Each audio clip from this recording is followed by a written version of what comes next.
Manage keuangannya itu kita bagi dua nih Bu. Kalau yang dari saya ya mungkin seperti biasa ya bicara financial planning itu ada proporsi keuangannya nih, ada yang 50, 30, 20. Mungkin kurang lebih saya seperti itulah. Gitu, lebih banyak untuk kebutuhan, lalu sisanya gaya hidup dan terakhir investasi pastinya. Kita harus tahu dulu nih, utang dan aset kita itu lebih besaran yang mana gitu. Jangan sampai gedean utang. Nah, kalau gedean utang yang ada bangkrut, bener nggak? Tapi kalau asetnya lebih besar, nah itu kan istilahnya udah normal. Instrumen keuangan yang dimiliki itu apa aja kalau kamu sudah saham kah, deposito kah, obligasi kah?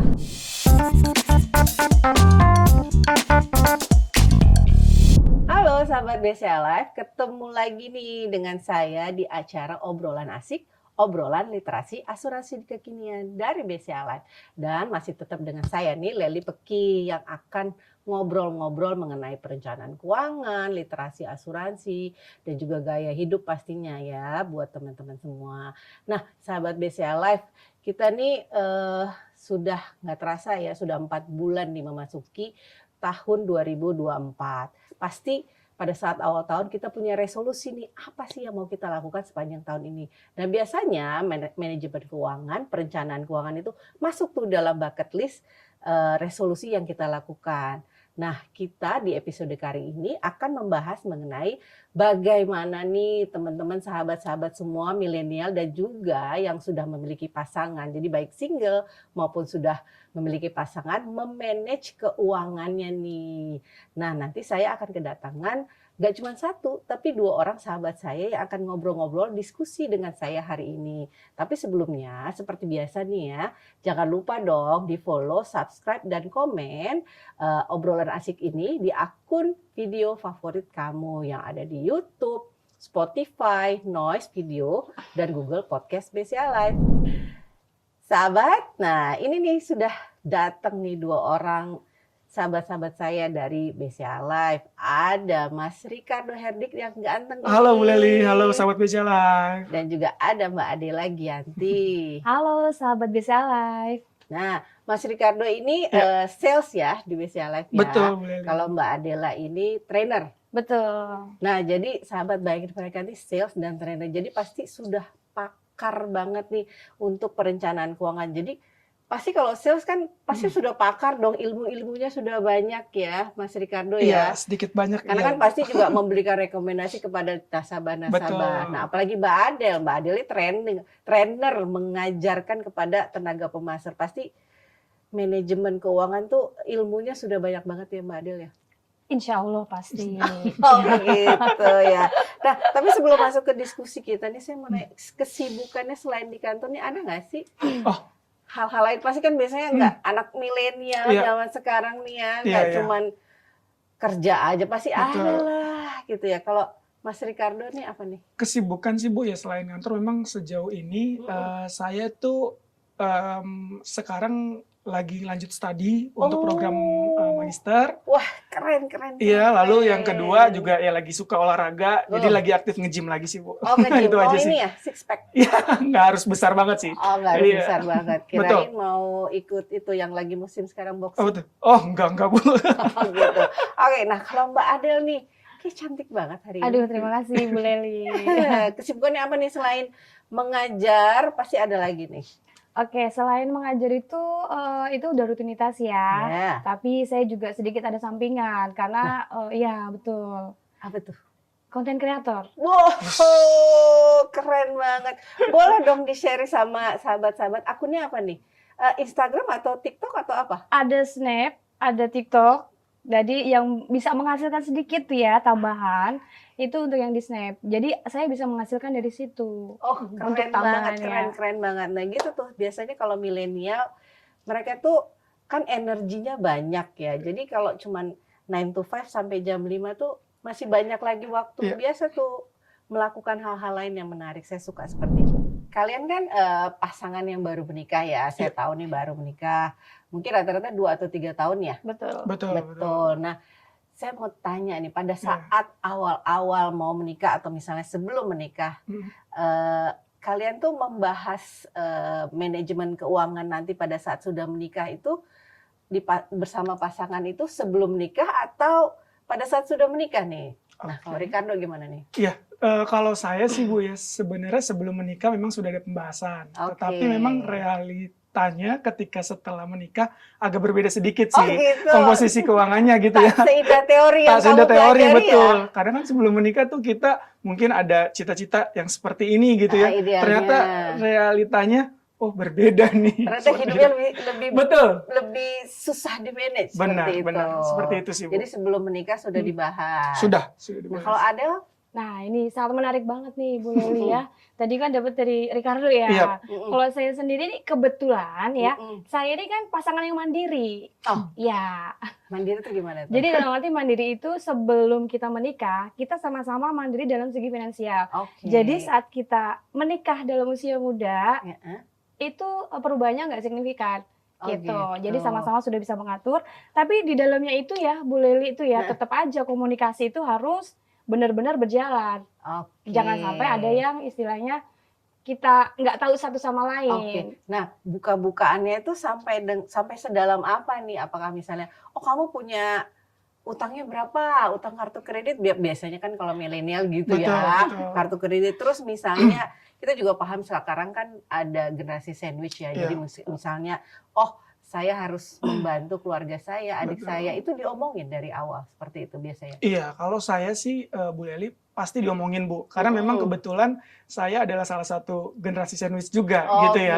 Jadi Jadi, harus terbuka ya. Betul, dengan harus terbuka. pasangan. Jangan sampai nanti ketika menikah mungkin kan dari pasangan jadi kok kamu lebih banyak mikirin orang tua, keluarga nih. misalnya seperti Kok itu aku kan. penghasilan aku nggak 100% Betul. yang gitu. Kok cuma 70%. Iya, betul, gitu. segitu begitu. Nah, kalau ada Nah, kembali lagi yang tadi saya udah sampaikan ke Bu Leli ya, komunikasi itu kan penting ya, Iya. supaya tidak ada rasa curiga, benar nggak? Betul, Bu betul. Leli ya.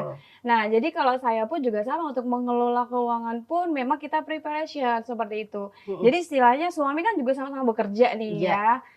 Suami bekerja, saya bekerja, dan saya juga punya penghasilan di luar dari yang income udah. kantor ya. Iya, betul. Jadi itu biasanya kalau saya sendiri income dari suami itu biasanya untuk kebutuhan yang memang wajib pokok. Oke. Seperti itu. Jadi untuk income yang saya dapatkan, Buat apa tuh Del? nah itu dia. Nah, Ini itu saya dia. suka banget, yang menarik banget kan ya.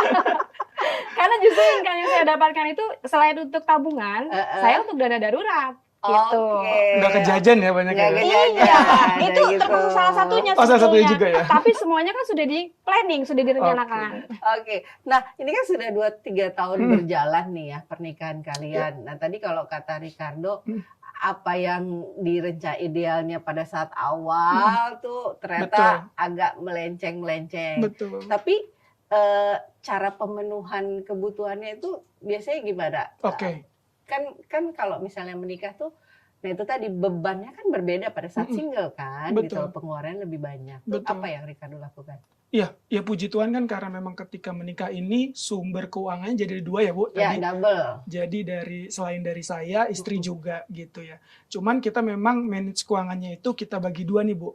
Kalau yang dari saya, ya mungkin seperti biasa ya bicara financial planning itu ada proporsi keuangannya nih, ada yang 50, 30, 20. Mungkin kurang lebih saya seperti itulah. Gitu, lebih banyak untuk kebutuhan, Ya. lalu sisanya gaya hidup dan terakhir investasi pastinya. Seperti itu. Nah, yang dari istri saya itu full kita tabung sih untuk dana darurat. Biasanya Sama gitu. kayak Adel tadi, Betul, betul. ngobrol ya sebelumnya ya. Iya, kayaknya kita di janjian ya. Iya, kayaknya istri mayoritas Istri seperti emang itu ya. Betul. begitu ya. Biasanya memang Betul. kalau suami itu lebih ke kebutuhan utama. Iya. Kalau istri kalau ada tambahan memang buat Iya. tadi di dana darurat, tabungan, investasi. Tapi memang itu tergantung kesepakatan bersama, kan betul. biasanya mungkin kalau kalian ini ya penghasilannya mungkin hampir lebih sama Betul, gitu betul. ya. Nah, terus kalau misalnya nih tadi kan 50 30 20. Nah, biasanya kan kalau menikah tuh kan pasti pengen punya rumah. Iya. Misalnya belum punya kendaraan, misalnya ataupun pada saat sebelum nikah ada yang motor pengen punya mobil karena kan pasti nanti akan ada anak gitu ya. Iya. Nah, itu kalian gimana tuh? Kredit itu berapa persen? Tadi yang 50 30 20 tuh Iya, kredit iya. masuk yang berapa persen nih? Kalau saya sebenarnya kalau bicara kredit semua masuk yang 50 Bu, Oh, gitu ya. masuk yang 50. Kebutuhan pokoknya semua masuk di sana sih, gitu ya. Oke. Nah, memang kalau bicara aset tadi terkait rumah, mobil gitu, puji Tuhannya sebelum menikah kita sama-sama sudah ada gitu Bu. Oh. Puji Tuhan sudah ada gitu. Keren banget Iya. nih. Nah, selanjutnya mungkin karena memang bicara rumah kan memang sudah ada ini tapi jaraknya cukup jauh Bu. Oke. Jadi kita pengen nih punya impian yang baru Bu, rumah yang baru gitu. Oh, yang mungkin rumah lebih yang dekat di dari Jakarta Selatan. betul. Oke. Anak-anak Jaksel ya Bu. Anak pengen jadi anak Jaksel ya. Iya, betul. Nah, itu kita lagi cita-citakan sih supaya mudah-mudahan bisa punya Jadi satu sekarang lagi, gitu aim-nya, sih, Bu. perencanaannya untuk tambah aset tadi Tambah ya. aset, Bu. Oke, Betul. keren banget. Nah, kalau Adel gimana nih? Ini menarik banget sih menurut saya ya. Mm-mm. Setiap orang itu kan pasti pengen memiliki yang namanya financial planning. Iya. Itu kan untuk menuju nanti mimpi apa yang ingin kita Iya, gapai. pengen apa? Itu Kalau ya. tadi Ricardo kan Nah. pengen nambah rumah di Jaksel. Iya, Betul. amin. Sebetulnya kurang lebih sih mimpinya sama karena itu kan jangka panjang ya Bu ya. Nah, tapi di sini kan kita harus tahu dulu nih terkait income kita berapa, hutang kita berapa, aset kita berapa. Itu kan perlu banget. Jadi jangan sampai nih pendapatan itu lebih besar dari penghasilan. So, sudah pasti itu nggak sehat. Betul. Betul ya. Betul. Nah, jadi apalagi kayak katakanlah tadi kalau Ricardo sudah bilang kan pengen nambah aset ya. Iya, Utang juga ada pastinya ya. pastinya aja. Setiap orang Ya, kan ada kalau utang benar, ya. pasti Ricardo ada. tadi utangnya masuk ke 50%-nya. 50%. Iya, iya. Kalau Nah, Adel gimana nih perencanaannya? sama sebetulnya kurang lebih 50 30 20. Hmm. Tapi yang pasti kita harus tahu dulu nih, utang dan aset kita itu lebih besaran yang mana gitu. Jangan sampai gedean utang. Nah, kalau gedean utang yang ada bangkrut, bener nggak? Makanya. Tapi kalau asetnya lebih besar, nah itu kan istilahnya udah normal gitu kan. Tapi kadang ada anak-anak milenial kan sekarang berani aja ya ngambil Iya. kredit betul, ya. betul, Betul, betul. betul. Nah, kalau menurut mereka nggak cukup, ya tinggal cari penghasilan. Iya, Ada yang saya dengar ada, begitu. ada. Betul. Nah, kalau kalian setuju nggak untuk Em, poin itu? masing-masing orang punya masing-masing preferensi ya Bu ya. Mm-mm. Jadi kalau bicara tadi ada yang anak muda, mungkin ada yang lebih agresif gitu ya. Mm-mm. Kalau saya sih lebih suka yang memang aman-aman aja gitu. Jadi kalau misalnya kira-kira dari income-nya itu nggak cukup untuk mengambil hutang yang lebih besar, Mm-mm. kayaknya tunda dulu deh, tahan dulu gitu. Oke. Begitu juga tadi yang seperti rumah impian. Kita kayak tabung dulu deh untuk DP-nya dibesarin, mungkin cicilannya Biar biar lebih cicilannya kecil, kecil, gitu sih. seperti itu. Nah, Adel, kalau tadi Ricardo kan 50 30 20 tuh. Mm-mm. Nah, kalau Adel sebagai generasi milenial gimana nih, berani nggak nih menambah aset, menambah hutang, gimana nih? Sistem manajemennya gimana nih? Oke, kurang lebih sih sama seperti yang sudah disampaikan sama Ricardo tadi ya. Yang artinya sama, saya juga menambah aset itu dengan menyicil, Iya dengan dong. berhutang. Kita kalau nunggu punya DP 500 juta mau beli rumah 2 miliar, kapan ya? Iya. Betul, iya nggak akan bisa terwujud tuh sampai Nggak jadi-jadi tua. tadi beli rumah di Jaksel ya? Betul, nggak dapat jadinya. Iya, apalagi Jakarta Selatan, harganya udah Gitu. seistimewa banget. Jadi ya kembali lagi tetap dengan cicilan, karena itu Tapi kan akan menambah aset. cicilannya masuk ke 50%-nya? Iya, betul. Karena itu kan termasuk dari kewajiban kita ya. Oke. Gitu, baru konsumtif yang Terus 30. 50%-nya kalau Adel tuh yang bayar dari penghasilan suami atau? suami. Oh gitu. Kembali lagi suami. Oke. Nah, kalian nih tadi kan sudah paham nih kayaknya ya untuk manajemen keuangan. Sudah punya ini nggak sih instrumen-instrumen keuangan yang dimiliki tuh apa aja kalau kamu? Sudah punya saham kah, deposito kah, Iya. obligasi kah, Ada sih Bu. asuransi udah punya belum sih? Sebenarnya kalau bicara paham masih belajar-belajar ya Bu. Tapi tapi sekarang sih saya memang kalau bicara investasi Mm-mm. saya di saham Bu, gitu. Di Saham. saham. Lalu ya tabungan aja sih Bu. Tabungan. Itu aja, dua itu aja sih sejauh Asuransi? ini. Asuransi kebetulan masih ada dari kantor aja nih Bu. Aduh. Yang khusus beli sendiri nih justru belum ada. Belum gitu. ada. Iya. Nah, kalau Adel gimana nih? Oke, kalau saya sendiri sih ada deposito ada. Mm-mm. Saham juga baru mau merangkak. Mm-mm. Dan yang terakhir sih ada juga asuransi selain dari kantor, tapi itu belum, menurut saya masih belum maksimal. Oke, jadi masih harus ditambah berarti ya Betul, betul. manfaatnya Betul. seperti itu. Nah, kalau sekarang kan anak-anak muda nih, kalau yang artikel yang saya baca tuh anak-anak milenial tuh sekarang sudah mulai nih paham Iya. melek asuransi. Kalian juga pasti kan banyak ketemu orang sudah mulai paham asuransi. Tapi pandangan kalian sendiri nih mengenai proteksi asuransi ini, kalau kamu gimana pandangan kamu? Perlu nggak sih? Kalau Penting menurut nggak sih? saya sih Bu ya, apalagi kan saya kan penjual asuransi ya, sales Iya. asuransi. Itu sangat perlu sih Bu, gitu. Apalagi kalau sudah menikah, di Mm-mm. mana banyak kebutuhan tadi bicara membeli aset, ada cicilan gitu ya. Ketika terjadi apa-apa, sakit, nggak bisa kerja lagi, nggak dapat penghasilan, ini kan harus ada penggantinya apa gitu. Atau mungkin terjadi resiko tutup usia seperti itu kan. Jadi sebenarnya memang bicara asuransi itu perlu Bu gitu. Cuman memang betul.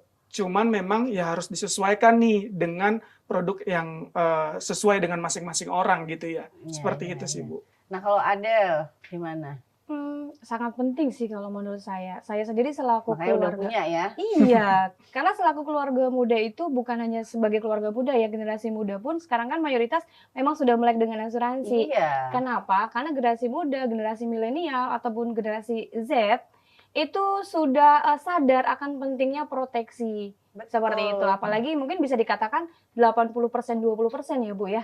Betul ya. Dan yang perlu kita tahu Bu, kenapa sekarang sudah mulai melek asuransi itu untuk generasi muda? Karena kan kita sama ya, Ricardo, betul ya? Betul. Masih muda kan kita? Iya.